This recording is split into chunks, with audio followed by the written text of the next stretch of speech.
हाँ प्रभु जी, मैं ये पूछ रहा था आपसे कि स्वामी नारायण महामंत्र की महिमा पर थोड़ा प्रकाश डालिएगा। स्वामीनारायण महामंत्र की महिमा। जी। देखो, ये जो है ना, काल कर्म और माया से छुड़ाने वाला मंत्र है जी। और अनंत जन्मों के बंधनों को तोड़ने वाला मंत्र है। जी प्रभु जी। इस मंत्र से और किसी मंत्र का कुछ नहीं चलता। जी प्रभु जी। तांत्रिक मांत्रिक ये वो सारे जो है ना, वो जी प्रभु सब जी। इसके सामने फेल है। यानी ये मंत्र को जो जप करता है, उसके ऊपर तांत्रिक और ये किसी की असर नहीं होती। कोई दूसरा मंत्र प्रभावित नहीं करता है ना। जी प्रभु जी।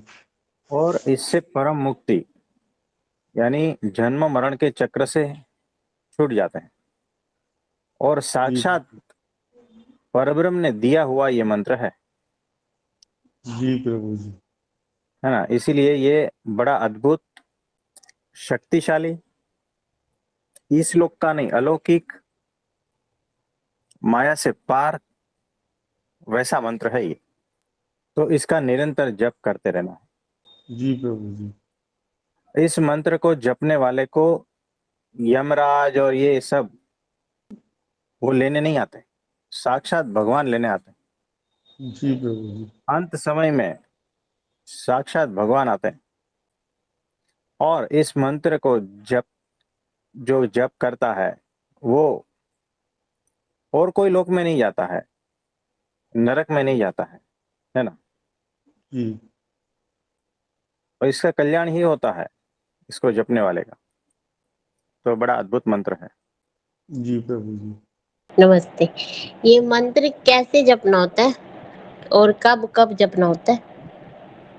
इसको निरंतर जपना है, 24 घंटे मन में जपना है। जैसे मैं कहता हूँ, स्वामी नारायण, स्वामी नारायण, स्वामी नारायण, स्वामी नारायण, स्वामी नारायण, इसी तरह से। मतलब ऐसे तो नहीं 108 बार बोलना है? गिनती भूल जाओ, ये निरंतर, निरंतर भीतर वो चालू ही रहेगा, है ना। आप किसी से बात भी कर रहे हो तो भी भीतर चालू है। तो हाँ, शक्तियां उससे प्रकट हो जाती है। ठीक। तो हाँ। देखो, ये जो मंत्र जप करता है ना, उसका कुंडलिनी शक्ति धीरे धीरे जागृत हो जाती है और सारे चक्र भेदन हो जाता है और सब बैलेंस में आने लगता है। ये ऐसा मंत्र है, यानी अलग से कोई विधि नहीं करनी पड़ती, अलग से कोई साधना की भी आवश्यकता नहीं है। ऑल इन वन, एक ही में सारा कुछ। तो जब भी आप मंत्र जप करते हो, शुरू शुरू में करना पड़ता है, बाद में फिर ऑटोमेटिक भीतर से निकलता है, आता ही है भीतर से। तो परब्रह्म परमात्मा की जो मूर्ति है, वो आंखों के सामने रहती है, यानी दृश्य अदृश्य जगत में भी सामने ही रहती है सतत। तो भगवान का और गुरु का एहसास होता है और मंत्र जाप चालू रहता है। तो ऐसा है ये, इस तरह से करना है। हाँ जी, स्वामी नारायण जी गुरु जी का नाम है या नारायण नहीं, लक्ष्मी नारायण? देखो, स्वामी नारायण एक सिद्धांत मंत्र है, जहां पर स्वामी का मतलब होता है ब्रह्म और नारायण का मतलब होता है परब्रह्म। यानी हमें ब्रह्म रूप होना है और परब्रह्म की भक्ति करनी है। जैसे आप कहते हो ना कि सीताराम, तो मतलब क्या हुआ कि सीता रूप होकर राम की भक्ति करना, यानी राम का आदर्श भक्त कौन है? सीता जी, है ना। वैसे ही हम कहते हैं ना कि राधा कृष्ण, तो कृष्ण का आदर्श भक्त कौन है? राधा जी।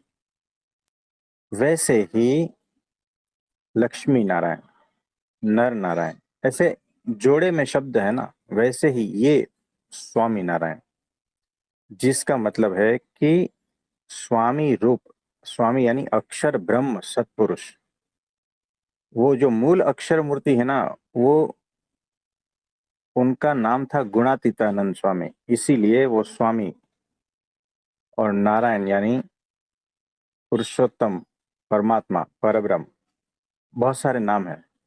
तो इसीलिए ये सिद्धांत मंत्र है कि हमें ब्रह्म रूप होना है, अक्षर ब्रह्म सतपुरुष जैसा होकर परब्रह्म की भक्ति करनी है। इसीलिए सिद्धांत मंत्र है, इसीलिए उसका नाम ऐसा है और उसका मीनिंग ये होता है। तो ब्रह्म रूप होकर परब्रह्म की भक्ति करनी है, ये सिद्धांत है। स्वामी रूप होकर नारायण की भक्ति करनी है, ये सिद्धांत है। और अक्षर रूप होकर पुरुषोत्तम की भक्ति करनी है, ये सिद्धांत है। और उसका नाम का मीनिंग भी यही है, स्वामी नारायण, अक्षर पुरुषोत्तम, ये समानार्थी है। तो यहाँ पर सिद्धांत के साथ में ये सारा का चीज है ना।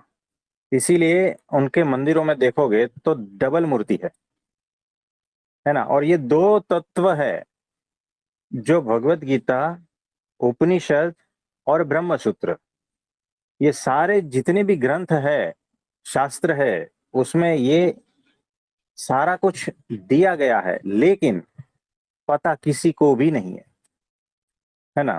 तो ये सारा कुछ बताया है परब्रह्म परमात्मा ने, और उन्होंने ही ये नाम दिया है, उन्होंने ही ये सिद्धांत दिया हुआ है।